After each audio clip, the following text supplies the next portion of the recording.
শুরুতে আইডিএলসি পরিবর্তনের পথে বাংলাদেশ। বিগত সরকারের আমলে একাধিকবার চেষ্টা করে সাড়া না পেলেও নতুন করে বাংলাদেশের বাজারে গরুর মাংস রপ্তানিতে আগ্রহ দেখিয়েছে ব্রাজিল। এর মাধ্যমে কম মূল্যে গরুর মাংসের স্বাদ পাবে দেশের মানুষ, সেই সঙ্গে ভাঙবে সিন্ডিকেট, এমন আশা করছেন সংশ্লিষ্টরা। মাহিন আরাফাতের রিপোর্টে বিস্তারিত। ধনী গরিব সবাই চায় অন্তত সপ্তাহের একদিন প্রাণী আমিষের স্বাদ নিতে, কিন্তু চড়া মূল্যের কারণে সেই স্বাদ প্রায় ভুলতে বসেছে দেশের অধিকাংশ মানুষ।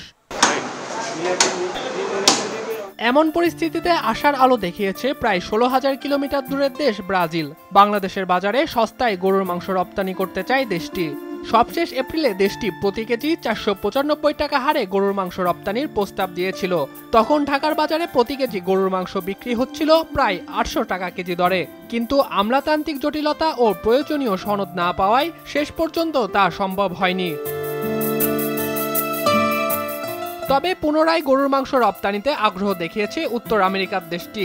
প্রস্তাবনাটি বাস্তবায়ন হলে বাজার মূল্যের চেয়ে অনেক কমে মাংস পাওয়া যাবে দেশের বাজারে।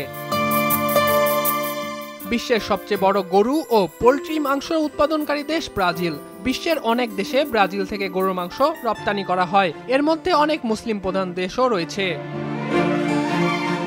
মাহিন আরাফাত, RTV।